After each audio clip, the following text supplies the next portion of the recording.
Hello everybody, I'm InTheLittleWood, also known as Martyn. Welcome back to the channel and welcome back to Hytale. Now I haven't uttered that phrase in maybe just over a year. It's been ages since I last did a video on this game because I went on hiatus simply because the information dried up. It seems as though the developers underwent some serious changes to both their workflow and the scale of the projects in the background, which meant that we went from monthly blog posts down to these weekly snapshot postcards, which didn't really have anything too new in them, and they always had cryptic captions. It was a little bit dry. So it has been well over 6 months since the previous update from the Hytale team, and this brand new one is really cool. There's loads of really awesome stuff in it, but there is one piece of very crushing news within it. So let's rip the band-aid off. Hytale will not be releasing on any platform any earlier than 2023. And that sucks. It really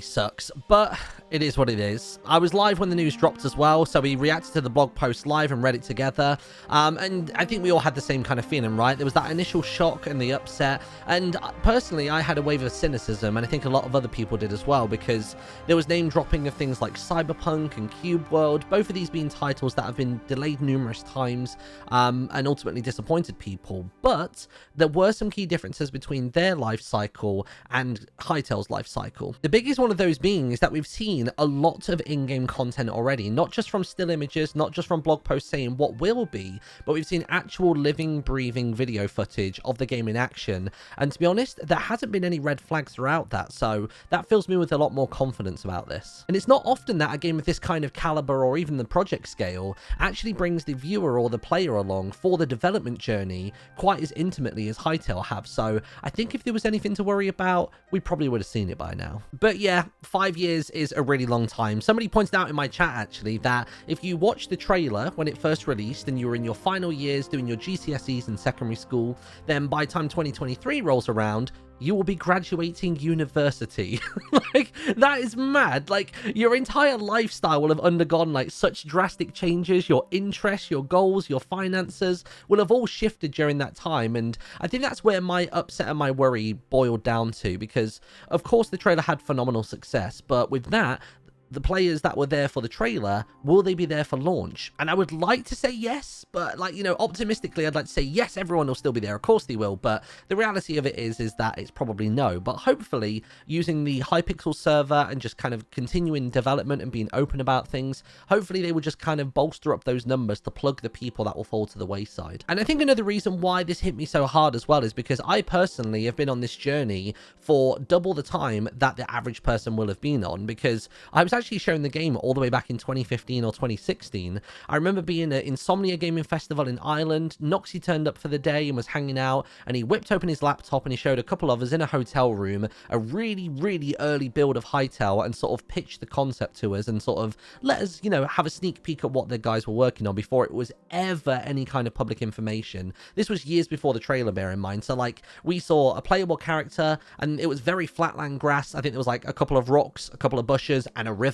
I can't even remember whether the player was even wielding a sword. They might have been, but I don't know. It was very bare bones. So for me, I've done the wait, and I've done the wait again after the trailer, and now I'm into the third wait. It's almost like I've got my own little Hytale lockdown going on. So we'll be coming up just short of 10 years when this game releases from when I actually see it, and I think that's what it is for me, is knowing how long and how hard they've worked on the game, and the worry that not as many people are going to be there to appreciate it. And I think that's the simplest way to summarize it. So as you can probably imagine, there were a lot of other negative opinions regarding the game, but some of them just went straight off to the extremes. There were people making accusations, spreading rumors, you know, misinformation was floating around, and I think it's good to address these and figure out what is fact and what is cap. So first and foremost, were Riot responsible for the delay of the game in any way, shape or form?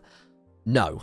Noxy very specifically replied to somebody on Twitter saying, "Just want to be super clear, Riot has no authority or decision-making influence on this whatsoever. If anything, they've been super supportive as we've been on a bit of a journey. We made this call." And that's about as good of a tweet as you could write in response to that, isn't it? It's direct, it's to the point, it's informative, it takes ownership, and it can't be misconstrued. Solid work on that one. And then there was one more question that Noxy faced a lot, and that was mentions of both mobile and console versions of the game and how they kind of impact the PC version's release date. So let's start by sinking our teeth into the blog post, and we'll circle back to Noxy's tweet in a moment after we've discussed the complexities of this process. So in the blog post, they cover two key factors for the delay. The first one we've actually been told before.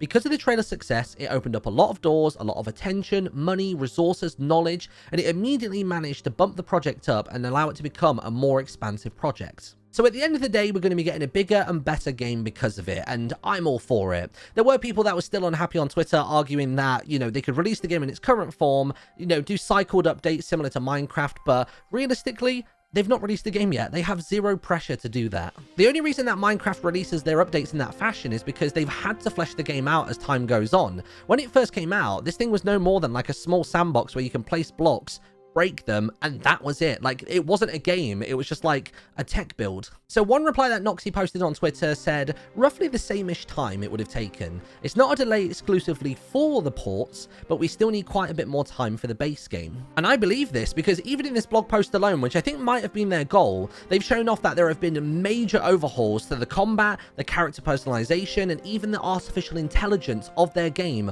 all massive foundational blocks to work on them again. And we'll get into all of those in just a moment, but I want to discuss very quickly why it's a very good idea that Hytale are being mindful of console and mobile releases and essentially going for that Minecraft Bedrock or Fortnite approach, and it is to give the game longevity. The Hytale team references the social aspects of the game a lot during this blog post, and you can tell they are so mindful that people are going to use this game as a hub for their everything: gaming, chatting, creating, and they want to bridge the gaps between all of those people to ensure that nobody is left out the game, nobody is left behind, and everybody can thrive together. And additionally to this as well, I've been preaching for the longest time how in-depth the model maker is, the AI coding, and all of the unique language that the game has to basically help it stand the test of time. You look at stuff like Gary's mod and Minecraft, they're two really good examples of granting permission to the players to make alterations, which means that it can continue to evolve and not just be a sandbox, but also be a dev tool. And why would anybody want to develop anything for Hytale if it's just going to be outdated in the next update or the next patch and suddenly be broken?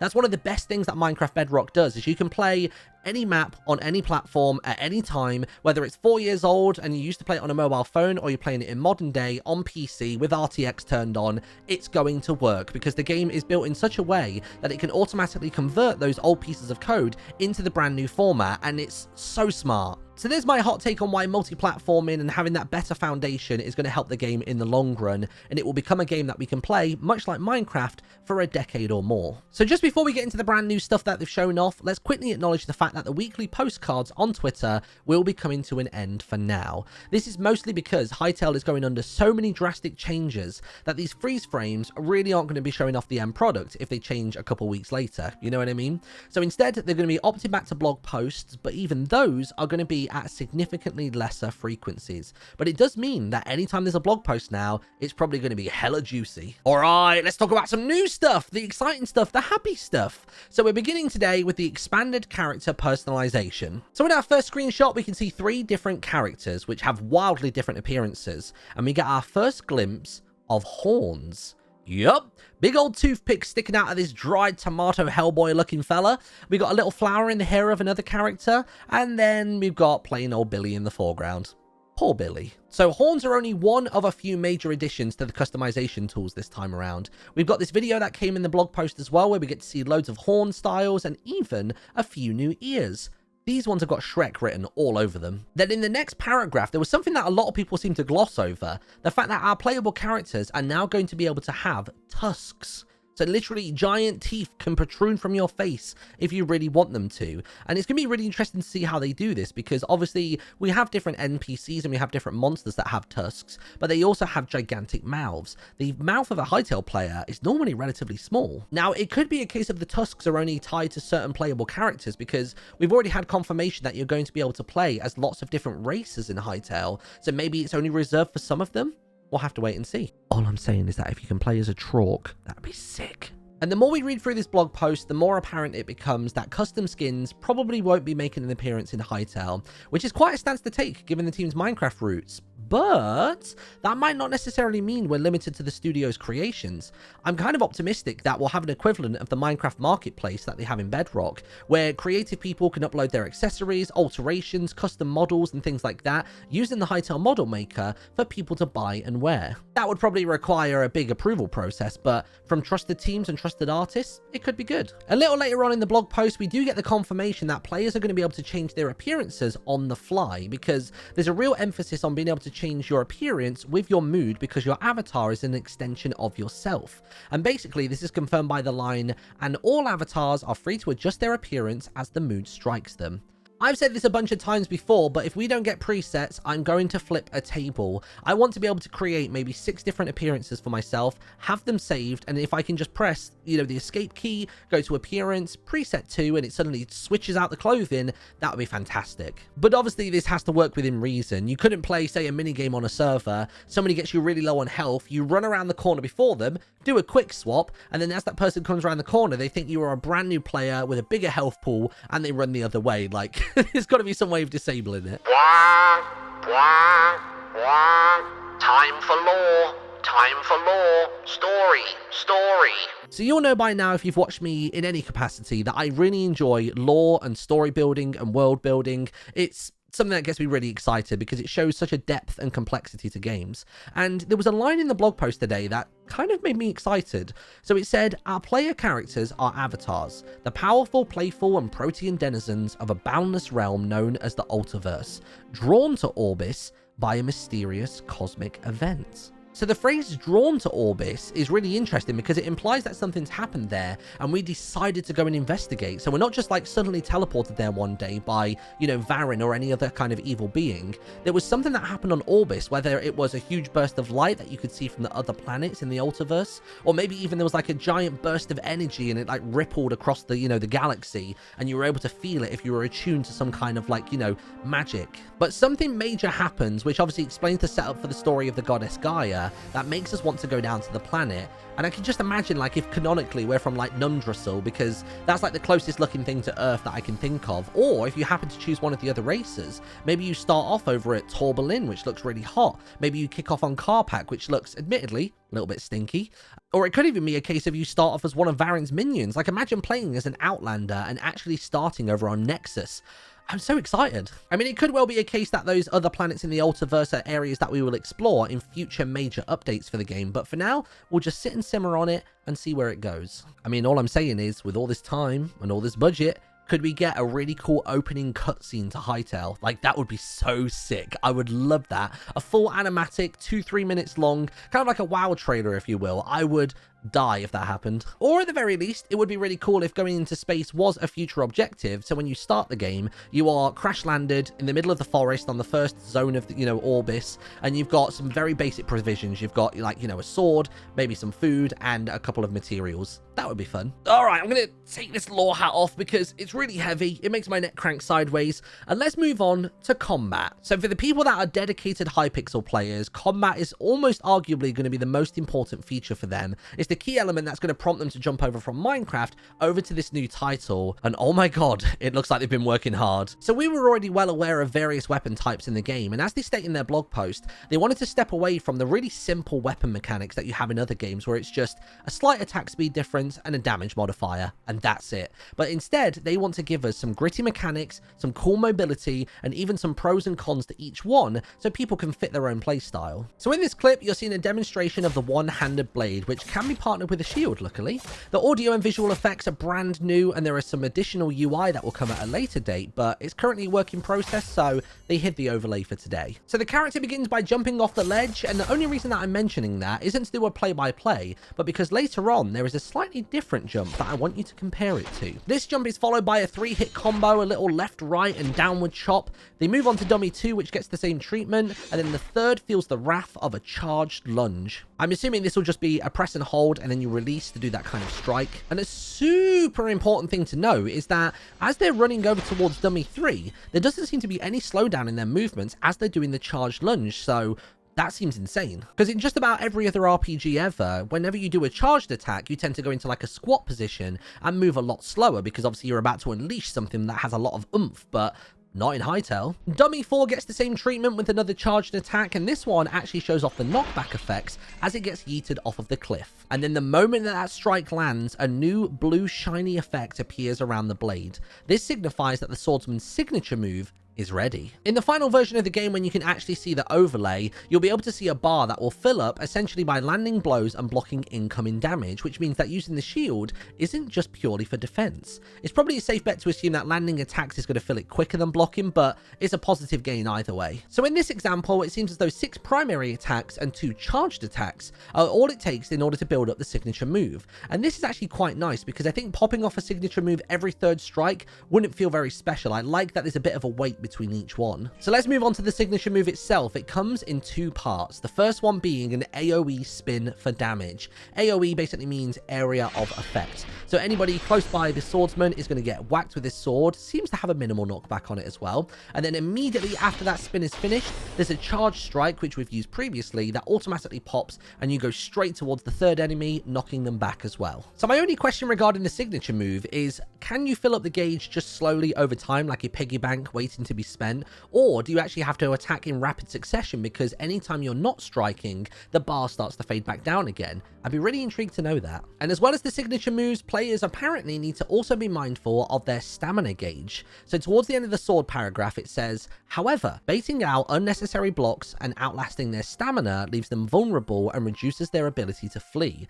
So it sounds as though there's going to be some real kind of like spinning of plates in combat in Hytale, and I'm here for it. And now we move on to the second weapon of the showcase. This is the mace. Slow strikes, two-handed, and big sweeping motions from left to right, knocking enemies out the way and clearing a path for your teammates. Now, it seems as though so far, every single weapon has some form of knockback. This one, though, on the mace, is immediate to cast by the looks of it. It doesn't seem as though it requires any wind-up, any charge, and that makes sense, right? Because you put some distance between you and the enemy with a very quick button press, and then as they start to work their way back towards you, you can begin your large swinging sweep to hit them just as they arrive back in your range. And of course, when it comes to the minigame servers, I'm hoping that the Hytale team are going to closely monitor what the meta is among the sweats to ensure that it's not a case of pick this one weapon, otherwise you lose, because that wouldn't feel fun. So I need you to think back now to a moment ago where we spoke about the jump at the beginning of the sword clip. So I pointed it out simply because it had nothing special going on. It was a single block high jump, no extra pizzazz, and that was it. Whereas in this mace clip, we see when you use the signature ability, you get a really high leap. Like, I want to say it's 2, maybe 2.5, maybe 3 blocks tall.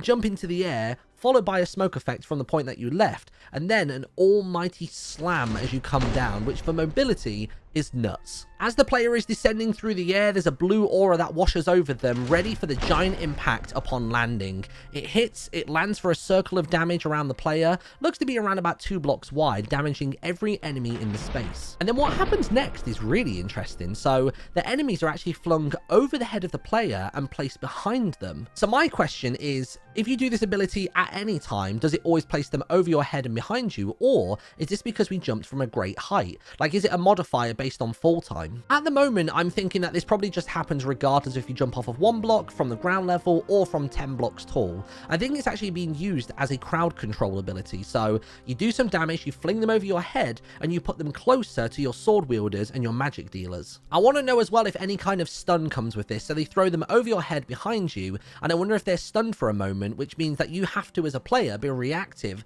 to do a 180 to be ready to engage them once the stun fades off. So it would be brief, but it would be effective. And then, of course, the big question here is, can you negate fall damage using this ability? Like, could you just go to the top of the biggest mountain, do a sky bridge across, and then just leap off with your signature move, taking 0 damage upon landing on the ground? We'll have to wait and see. Just before they wrap up this section of the blog as well, they mentioned that they're next going to be focusing on both the daggers as well as the battle axes, and I can't wait to see what they come up with for those. All right, time for something a little bit more nerdy. We're going to talk about artificial intelligence. So this rounds out today's blog post, giving us a little bit of an insight on the AI in Hytale, which affects everything from mob movements to attack patterns, fleeing away from battle, and lots more. So this is quite an intricate and complex topic, so I don't want to try and linger on it for too long because I'll only get it wrong. Basically, all they've said is that they want the AI to not be predictable, which means in turn, everything will feel more organic, everything will feel more alive, and the combat will be a bit more difficult, which I love. So these mobs aren't just going to be walking in a straight line towards the player and basically try and kill them. them. Instead, they're going to be more mindful. They're going to look at the amount of enemies that are around them. They're going to have a look at their own health bar, see how low they are. They're even going to be allowed to make mistakes and misplays when they're in combat with you, because that adds a more human feeling to the game. And that intelligence could actually prove a problem for people that are so used to, in Minecraft and other games, actually creating mob farms and manipulating mobs to do weird and quirky things. Because sometimes some of the smartest things of Minecraft come from the dumbest things in Minecraft. Does that make sense? So now we've covered the two topics of combat and artificial intelligence, let's meld them together and see how these mobs react. So in this video that you're seeing on your screen right now, one of them is a human and the other one is controlled by the computer. See if you can guess which one is real. I took the time to count the number of primary strikes that the blue character landed until it got its first signature move, and it did seem to be about 11, which did closely match the swordsman footage from the earlier clip today. So the blue boy landed 6 regular strikes, then there was a long gap, and then an additional 5 strikes. All of them primary strikes, no charges. But then the red character only seemed to land 6 primary strikes until they unlocked their signature move. So I'm wondering whether that is because they had built up charge that was left over from a previous recording, or maybe some of the mid-air strikes helped, because obviously in Minecraft you jump and attack as you're descending to land a crit, and that did happen with the red player. They were doing that at times, and that was the one giveaway for me. I think if they hadn't gone for jump crits during this fight, I genuinely would not have known which one was the human, and that'll be really interesting to see in the future whether jump crits are a thing or whether style points count for anything. Although monitoring the fight, there is also the possibility that landing 3 strikes in a row as part of a full combo could also raise your signature bar quicker. I don't know. I think either way, I'm definitely reading into all of this far too much.